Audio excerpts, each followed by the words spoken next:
Maya Chen stood barely 4 feet tall among giants, and the Rexian instructor towered above her like a walking skyscraper of chitinous armor and clicking mandibles. She was 12 years old, the youngest cadet ever admitted to the Kepler-7 Galactic Academy, and right now she regretted every decision that had brought her to this moment. The human wishes to demonstrate orbital navigation. Professor Krell's voice dripped with mockery, his segmented body swaying as laughter rippled through the assembled students. Perhaps she should wait until she can reach the console without a stepping stool. The classroom erupted. 300 alien cadets from 40 different species, all between the ages of 16 and 20 by galactic standard measurement, howled their amusement. A saurian named Drex slapped his tail against the floor, creating thunderous booms. Twin Xanthari siblings whistled in their native tongue, the sound equivalent to human snickering. Maya kept her face neutral, though her hands trembled slightly. She had been here 3 weeks. 3 weeks of being shoved aside in corridors. 3 weeks of watching her seat get mysteriously occupied before she arrived. 3 weeks of whispered insults in languages she was still learning to understand. "I can reach the console just fine, Professor," she said, her voice steady despite her racing heart. "And I can execute a Hoffman transfer orbit calculation faster than anyone in this room." The laughter intensified. A gelatinous Plorvian named Gorsh literally vibrated with mirth, sending ripples across his translucent body. "Then prove it," Grell said, gesturing toward the holographic navigation station. "Show us the legendary human arrogance in action. Calculate a transfer from Kepler-7 to the Andromeda Relay Station. You have 5 minutes. The current record is 4 minutes and 32 seconds. Held by Cadet Drex. The massive saurian stood, flexing his clawed arms. "Good luck, little mammal. Try not to cry when you fail." Maya approached the console. The holographic interface blazed to life, showing the current position of Kepler-7 station, the destination coordinates, and a dizzying array of gravitational variables from nearby stellar bodies. Her fingers flew across the haptic controls, and she felt the familiar calm settle over her mind like a comfortable blanket. Numbers and trajectories materialized in the air. She accounted for the gravitational pull of 3 nearby planets, adjusted for solar wind variations, calculated fuel efficiency ratios, and plotted a course that would minimize travel time while maximizing safety margins. The equation unfolded in her consciousness like a beautiful symphony, each variable finding its perfect pace in the larger composition. 2 minutes and 47 seconds later she stepped back.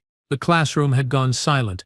Krell's mandibles clicked rapidly, a sign of Rexian shock. He approached the console, his multiple eyes scanning the holographic display. The silence stretched like taffy, thick and uncomfortable. "This is impossible," Drex said, breaking the quiet. "She must have cheated. Downloaded the solution somehow." "I didn't cheat," Maya replied, her voice calm but carrying an edge now. "I just actually studied instead of spending my evenings throwing other cadets' belongings out of airlocks." Several students shifted uncomfortably. Maya's personal effects had disappeared twice already, retrieved from the station's exterior by maintenance drones. Krill examined the calculation, his expression unreadable behind his alien features. Finally he spoke. "The solution is correct. More than correct. This routing would save approximately 17% fuel compared to the standard trajectory." "That's impossible," a feminine voice called out. Maya recognized the speaker, a graceful Altarian named Zephyr with iridescent skin that shifted between blue and purple. "Humans are supposed to be primitive. They barely achieved faster than light travel 2 decades ago. Maybe you should update your prejudices along with your navigation skills." Maya shot back, surprising herself with her boldness. The weeks of mockery had apparently built up more resentment than she realized. Zephyr's skin flashed angry crimson. She stood, her 7-foot frame graceful and menacing. "What did you say to me, child?" I said. The classroom door exploded inward, with a shriek of tortured metal. Every head turned. Maya felt her stomach drop as she recognized the sound of approach, the distinctive rhythm of movement that she had grown up with, that had been as familiar to her as her own heartbeat since she was 4 years old. "Oh no. Oh no. No, no." She specifically told Command to delay the transport. Her companion was supposed to arrive next week, after she had settled in, after she had established herself without complications. The creature that entered the classroom defied easy description. It moved on 6 legs, each ending in retractable claws that scraped against the metal floor. Its body was covered in midnight black scales that seemed to absorb light rather than reflect it. The head was broad and angular, with eyes that glowed like molten gold. A crest of spines ran along its spine, currently laid flat but capable of extending when agitated. It was 12 feet long and stood nearly 6 feet at the shoulder. The Vrexian professor made a sound Maya had never heard before, something between a shriek and a clicking alarm. Students scrambled backwards, several screaming, others reaching for weapons they didn't have. The Surian cadet, Drex, who moments before had been mocking Maya's size, pressed himself against the far wall. His earlier bravado evaporated like water on a hot skillet. "That's a void stalker," someone shouted. "A predator from Chthoniya Prime. It's killed entire colonies." The creature's golden eyes scanned the room methodically, cataloging threats and dismissing them. Then its gaze settled on Maya, and its entire demeanor changed. The aggressive posture melted away. Its tail, which had been lashing like a weapon, began to sway gently. A sound emerged from its throat, something like a deep purr mixed with a mechanical hum. Maya sighed, equal parts exasperated and relieved. "Hi, Shadow. You're early." The Void Stalker, Shadow, bounded across the classroom with surprising grace for something so massive. Students dove out of the way. One Plorvian simply fainted, his gelatinous body pooling on the floor. Shadow reached Maya and immediately began nudging her with his enormous head, nearly knocking her over. "I told you to wait," Maya said, scratching behind his audio receptors, which caused the purring to intensify. "You're terrible at following instructions." Professor Krell had backed up to his desk, his mandibles clicking erratically. "You brought a Void Stalker to this academy. Do you have any concept of the regulations you've violated? The danger you've exposed everyone to?" "Shadow isn't dangerous," Maya replied, though even she had to admit the optics weren't great. Shadow chose that moment to open his mouth in a yawn, revealing 3 rows of serrated teeth designed to tear through ship hulls. "He's completely domesticated." "Well, mostly domesticated. He's registered with Galactic Wildlife Management, fully trained, and cleared by Admiral Zhao herself." "That thing is a killing machine," Zephyr shouted from her position crouched behind an overturned desk. Her skin had gone pale white with fear. "They're apex predators from a death world. One of the most dangerous creatures in known space." Maya felt something shift inside her. 3 weeks of mockery, 3 weeks of being treated like a novelty or a joke, 3 weeks of watching these older, larger, supposedly superior aliens treat her like she didn't belong here. The anger she had been carefully containing began to leak through the cracks in her composure. "You want to talk about death worlds?" Her voice came out cold, harder than she intended.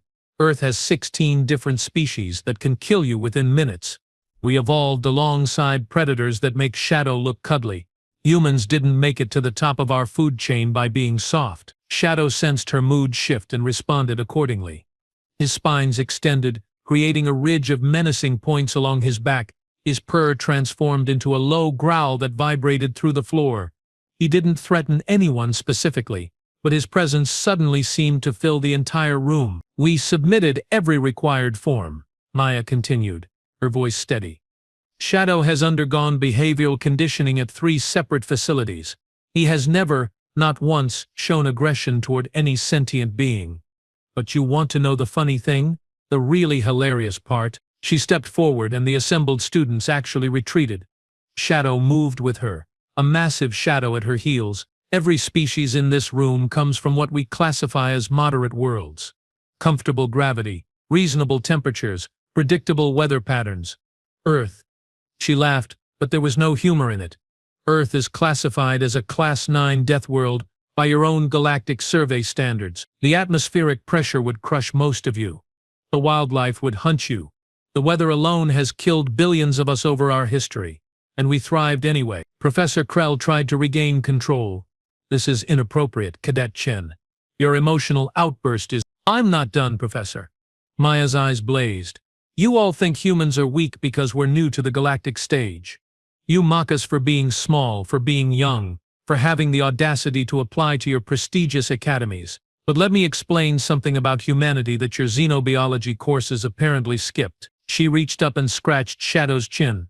The massive predator leaned into her touch like an oversized puppy. "We don't have the natural armor of Rexians, we don't have the strength of Saurians, we don't have the telepathy of Zenthari or the regeneration of Plorvians.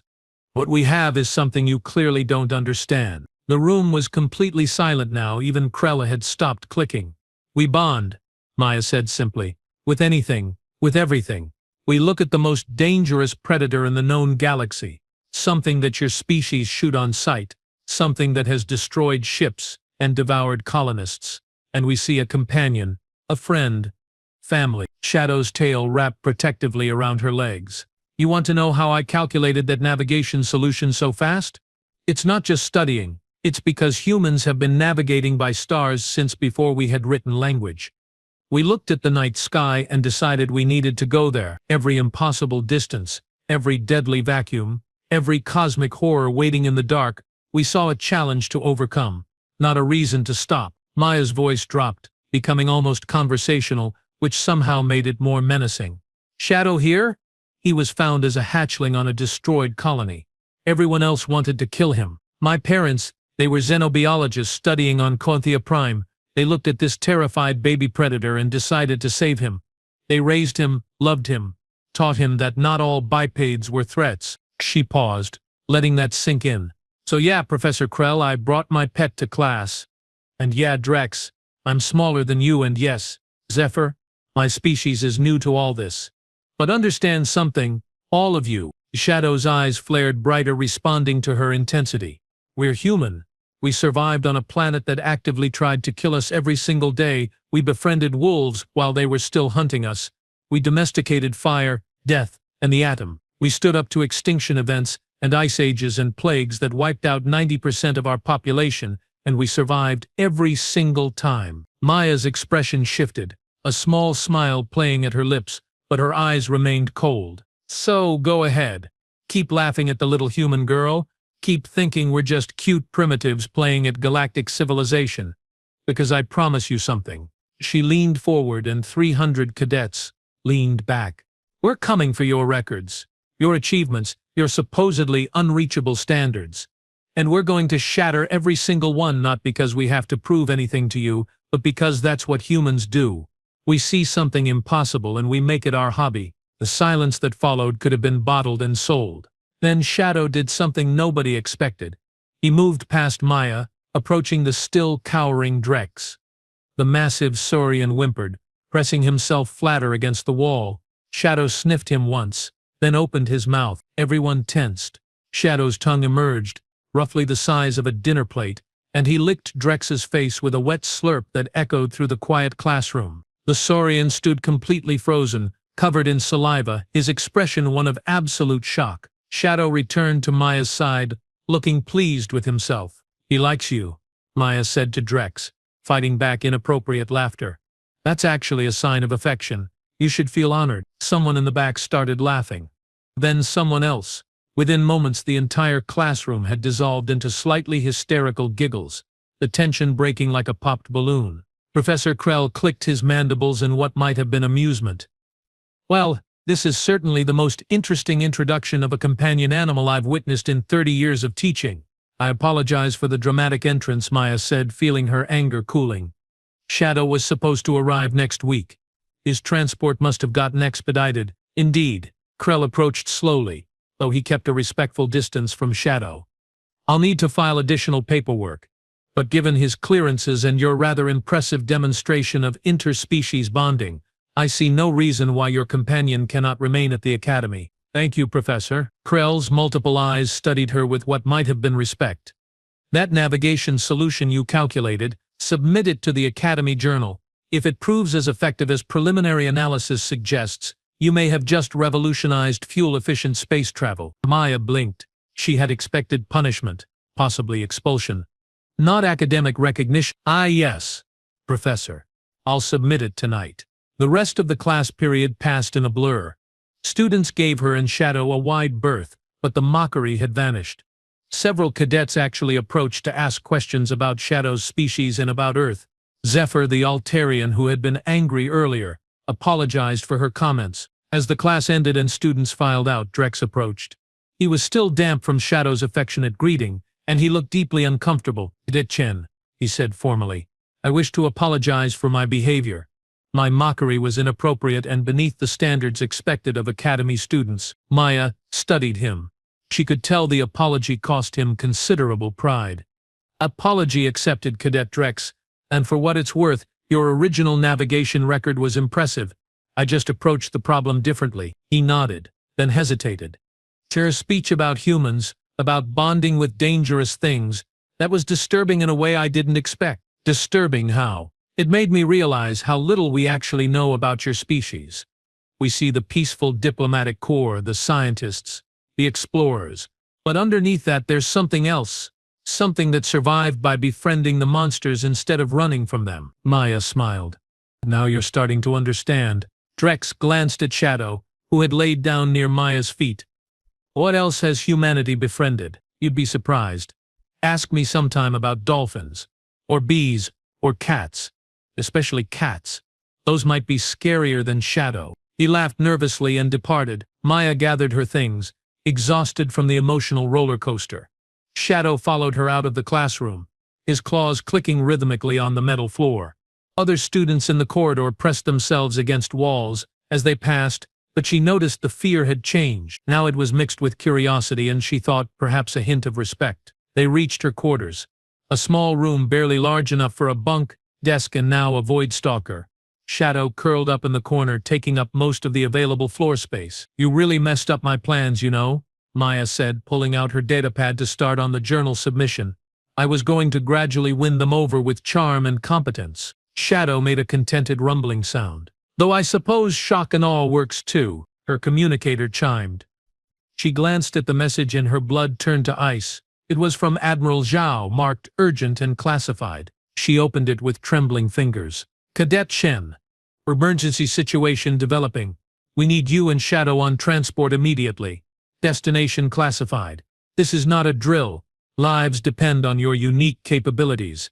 Respond immediately. Maya read the message 3 times, her heart pounding. She had been at the academy 3 weeks. She was 12 years old.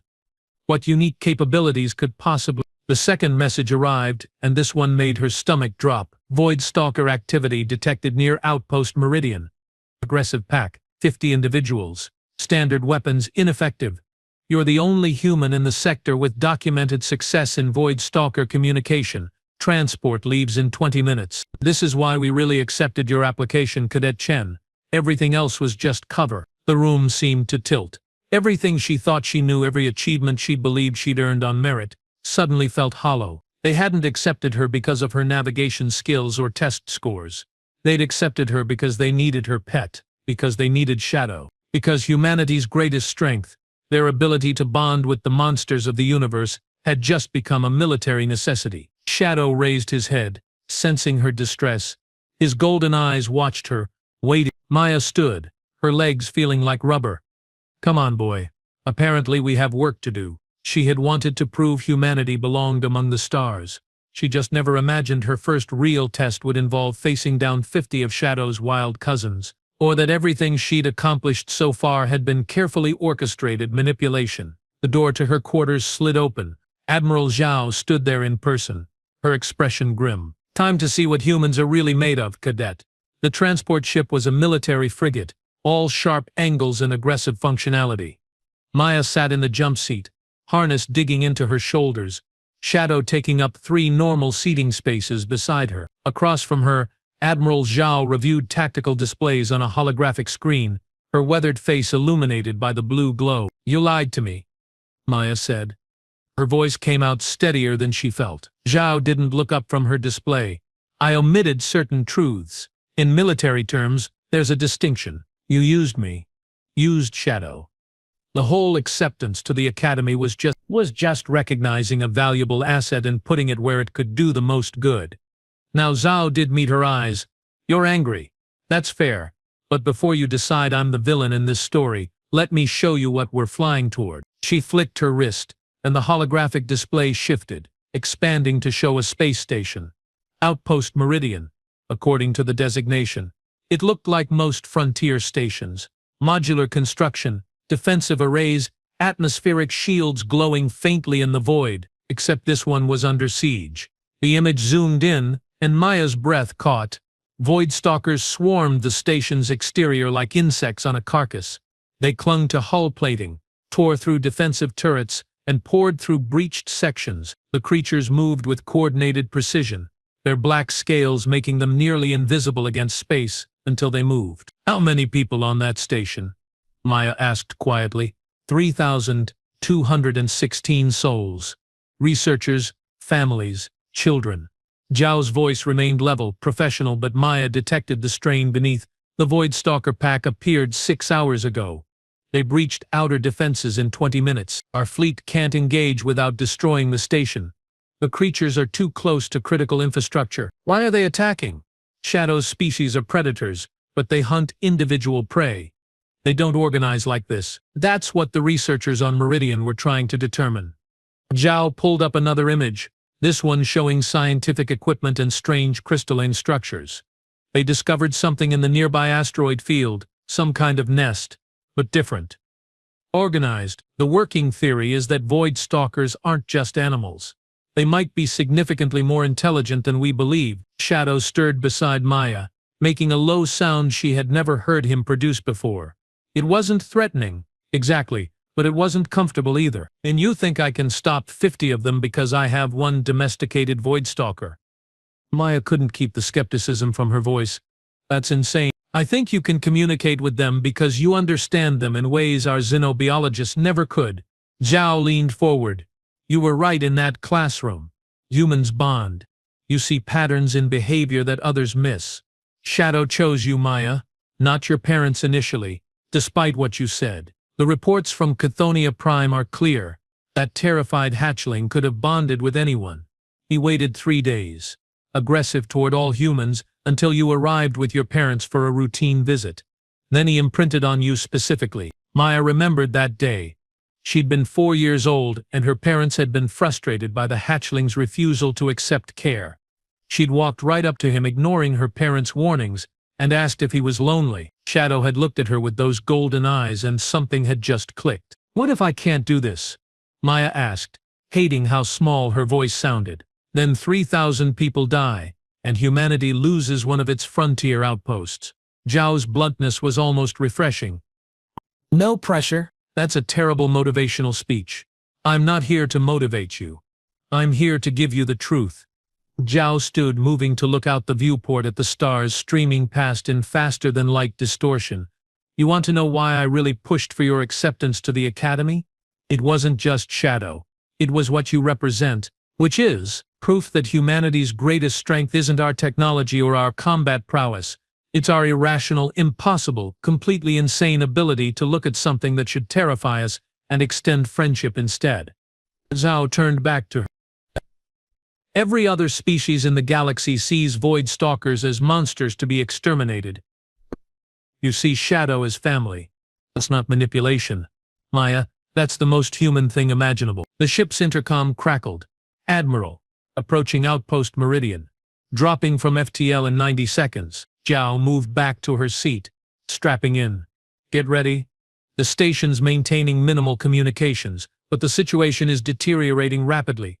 We're going in through the emergency docking port on the science wing. It's the furthest point from the main breach." Maya checked Shadow's harness, the special military-grade restraints designed for creatures his size. "What's the plan once we're aboard?" "You tell me. You're the Void Stalker expert. I'm 12. Age is just a number. Shadow trusts you. That makes you more qualified than any admiral or xenobiologist." Zhao's expression softened slightly. "I know this is unfair. I know you should be in classes learning orbital mechanics and making friends. But 3,000 lives, Maya, if there's even a chance." "I'll do it," Maya interrupted. "Not because of your manipulation, or because I owe humanity anything, but because Shadow would never forgive me if I didn't try to help his species. Even the wild ones." Shadow rumbled his agreement. The ship shuddered as it dropped from faster-than-light travel. Through the viewport, Outpost Meridian appeared, and the situation looked even worse in person. Void stalkers crawled across every surface, their scales creating patterns of living darkness. Occasionally, weapons fire flashed from defensive positions, but it seemed futile. "Docking in 30 seconds, the pilot announced. "Scanners show the corridor is clear, but that could change fast." Maya stood, releasing her harness. Shadow rose beside her, his spines already extending in anticipation. She rested her hand on his scales, feeling his warmth. "Remember what Mom taught us," she whispered to him. "Body language first. Aggression only as last resort. And if things go bad, you get yourself out. Promise me." Shadow licked her hand, which she took as agreement. The docking clamps engaged with a metallic clang. The airlock began its cycling sequence.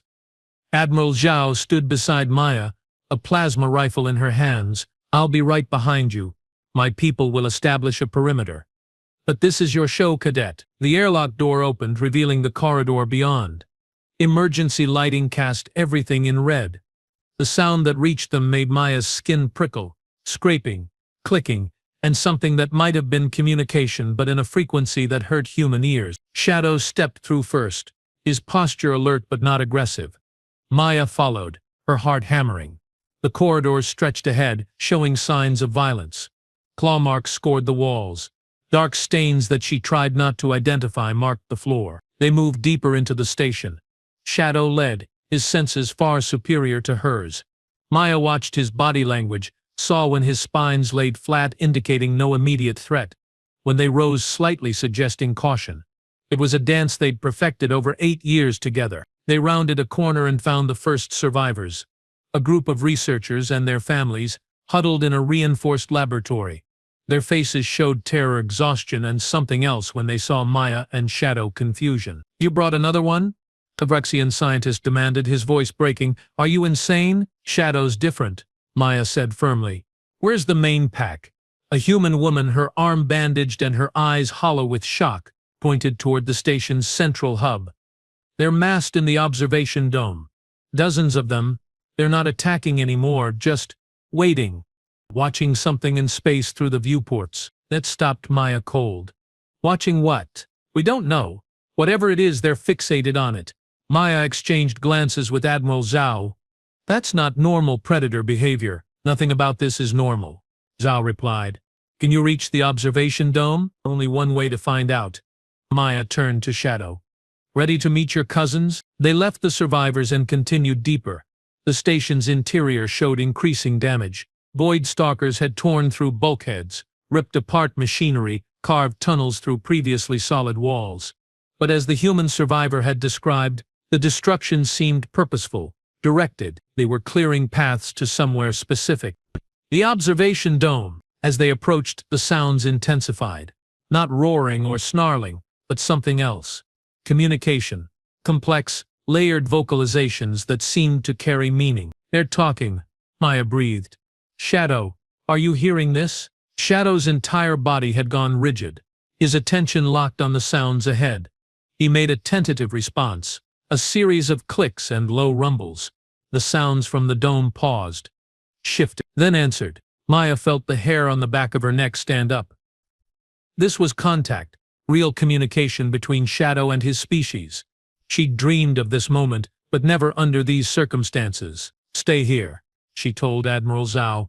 "If I'm right about this, having more humans present will make things worse. Maya, trust me, please." Zhao nodded reluctantly, taking up a defensive position with her soldiers. Maya and Shadow entered the observation dome. The sight that greeted them belonged in nightmares. 50 void stalkers filled the massive space, their bodies creating a sea of living darkness. Golden eyes turned toward the newcomers, 50 pairs of predatory intelligence locking onto the small human girl and her lone companion. Shadow's spines extended fully, making him appear larger, but he didn't attack, didn't threaten. Instead, he vocalized a complex series of sounds that Maya had never heard from him before. The pack responded, not with aggression, but with what seemed like curiosity. The nearest void stalker approached, easily twice Shadow's size, its scales scarred from countless battles. It stopped 5 feet away, head, studying. Alice forced herself to remain still, even as every instinct screamed at her to run. She'd raised Shadow on trust and patience. Now she had to trust that those same principles would work with his wild kin. The scarred void stalker made a sound, questioning. Shadow responded, his tail swishing in what Maya recognized as his explaining gesture. He always moved that way when trying to communicate something complex. The scarred one's attention shifted to Maya, Its golden eyes seemed to look through her, cataloging, analyzing. Then it did something unprecedented. It sat, like a trained pet. It lowered its body and sat watching her expectantly. Maya's mind raced. You're waiting for something. You came here for a reason, and it's not just hunting. She turned to look where all the void stalkers had been focused before her arrival. Through the dome's transparent aluminum, space stretched endlessly. Stars, nebulae, the usual cosmic vista. But there, in the middle distance, something moved. A ship, massive, organic-looking, its hull covered in the same dark scales as the void stalkers. It pulsed with bioluminescent light, alive in a way that no normal spacecraft should be. Oh, Maya whispered, understanding flooding through her. You're not attacking, you're trying to reach that. But the station's in the way. She looked at Shadow, then at the assembled pack, 49 wild predators and 1 domesticated protector, all waiting for her to do something. This is insane, she muttered, pulling out her communicator. Admiral Zhao, I need you to not shoot me for what I'm about to suggest. I'm listening, Cadet. The void stalkers aren't besieging the station. They're responding to something calling them. That ship out there, I think it's their origin point. Their home. And we built Outpost Murner directly in their migration route. Silence on the comm for several heartbeats. You're saying this is a territorial dispute? I'm saying we accidentally built a research station in the middle of their highway. Maya looked at the scarred void stalker who still sat patiently. They've been trying to move through, not attack. The casualties happened because we interpreted their attempts to pass as aggression. That's a hell of a theory based on sitting behavior and a distant ship. Do you have a better explanation for why 50 apex predators are sitting quietly in an observation dome instead of eating everyone? Another pause. What do you propose? Maya took a deep breath. We open the emergency vents. Give them a clear path through the station to open space. Let them reach their ship, and pray that I'm right about this. And if you're wrong, if they use the open vents to access the populated sections, Maya looked at Shadow, who met her gaze with complete trust. 8 years of partnership, of learning to understand a species that everyone else feared. She'd built her entire relationship with him on the belief that understanding conquered fear. Time to prove it. Then I'll be wrong and you'll have every right to say I told you so at my court-martial. But Admiral, I don't think I'm wrong. The longest silence yet. Then, Station Command is objecting. The Council is objecting. Everyone with sense is objecting. And I didn't make Admiral by always listening to people with sense. Opening emergency vents now. May God or whatever cosmic force watches over idiots protect us all. Maya heard the station's systems engage. Warning klaxons blared. Massive panels in the dome began to retract, opening direct paths to the void. The void stalkers stirred, excited but remained controlled. The scarred leader stood. It approached Maya slowly, deliberately. Then it did something that would haunt her dreams forever. It bowed, a subtle lowering of its massive head, a gesture of acknowledgement. Then it turned and launched itself into space, followed by its pack. 50 void stalkers streamed through the open vents like a river of living shadow, their bodies somehow surviving the vacuum through biology that science hadn't yet explained. Shadow moved to follow, and Maya's heart clenched. Wait, he looked back at her, and in his golden eyes she saw the question. Permission. Choice. You need to know where you come from, she whispered. I understand. Go. But come back to me, okay? Promise you'll come back. Shadow nuzzled her one last time, nearly knocking her over with his affection. Then he too launched into space, joining his wild cousins in their journey to the strange organic ship. Maya watched through the dome as the void stalkers reached their vessel. It opened, blooming like a flower, welcoming them home. Shadow paused at the threshold, turning back toward the station. Toward her. For a moment she thought he might stay, might choose her over his species. He entered the ship. The bioluminescent patterns intensified. The vessel began to move, graceful despite its size, pulling away from the station. Within minutes, it had vanished into the cosmic distance. Maya stood alone in the observation dome, tears streaming down her face, feeling more empty than she ever had in her life. Cadet Chen, report. Admiral Zhao's voice sounded tinny through the communicator. They're gone, all of them. No casualties during departure. And Shadow chose to leave. Her voice broke on the last word. Admiral Zhao entered the dome, her expression sympathetic. I'm sorry. I know what he meant to you. Means, Maya corrected, wiping her eyes angrily. He's not dead. He just made a choice you gave him the freedom to make. Zhao stood beside her, looking out at the stars. That's incredibly human of you. What happens now? Do I go back to the academy? Was that the mission? Keep me around until you needed Shadow? The mission was to save those 3,000 people, which you did. Zhao turned to face her. What happens now is up to you. You've proven that human intuition about alien species is more valuable than decades of traditional xenobiology. You've demonstrated courage, quick thinking, and abilities that would make most adult officers jealous. The academy is yours if you want it, and if I don't, then we find another path. But Maya, understand something. What you did today changes everything. Every species in the galaxy saw void stalkers as mindless predators. You proved they're intelligent, possibly more intelligent than we imagined. You opened diplomatic channels with a species through pure empathy. That's unprecedented. Maya looked at the empty space where Shadow had vanished. I just lost my best friend. Maybe. Or maybe you gave him the chance to become something more. The next 3 weeks passed in a blur. Outpost Meridian underwent repairs. Maya gave testimony to 12 different councils and committees. Scientists wanted her insights. Military strategists wanted her techniques. The media wanted interviews. She returned to the academy, but everything had changed. Students approached her with genuine respect now. Professors sought her opinions. Even Professor Krell admitted that human xenobiology might have value beyond what traditional teaching covered. But her quarters felt empty without Shadow's massive presence. The nightmares started on the 4th week. Dreams of Shadow lost in space. Dreams of the pack turning on him. Dreams where her choice had condemned him to rejection by both humans and his own species. She was coming back from class when she heard the commotion.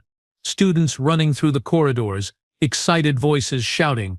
She pushed through the crowd, her heart pounding, not daring to hope. The academy's main hangar had its doors open, and there, silhouetted against the stars, stood Shadow. He'd grown, at least 2 feet taller, his scales darker and more lustrous, his spines more prominent.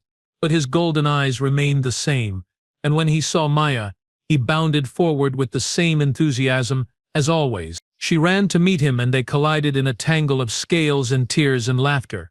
Shadow's purring rumbled through the deck plating, loud enough to shake the hangar. You came back, Maya sobbed into his scales. You actually came back. Shadow pulled back slightly and dropped something at her feet. A crystalline structure roughly the size of a soccer ball covered in bioluminescent patterns that pulsed rhythmically. Maya picked it up, confused. What is this? Admiral Zhao emerged from the crowd, her eyes wide. It's a communication device. Void Stalker technology.